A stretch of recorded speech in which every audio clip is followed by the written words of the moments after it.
Се одбележува Прочка, ден за проштевање и љубов пред почетокот на великденскиот 50-дневен подвиг. Иако денот има големо значење во христијанската вера, сепак современиот живот нуди поинакви пристапи.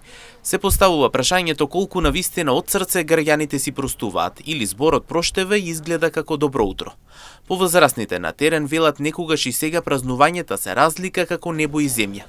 Иако правилото е да се бакне раката на постариот, сепак тие се категорични, ниту се бакнува, ниту се проштева.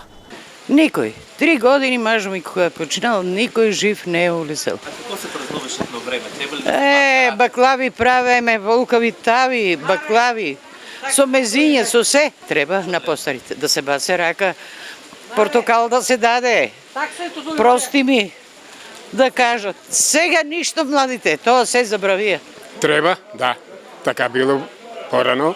Како беше едно време? Да, бацуваш се рака и сега треба. И да речеш? Да. Прости ми. Да. Проштевај и на тај што ќе му пружиш рака, што ќе му кажеш, ќе рече просто нека ти е од мене и од Бога. Понатаму она што останува како апел од свештениците е пред да се пости, да се прости. Да се побара прошка, да се даде исповед во Божиите храмови, да се подготви душата за најголемиот празник Господовата Пасха, односно Воскресението Христово.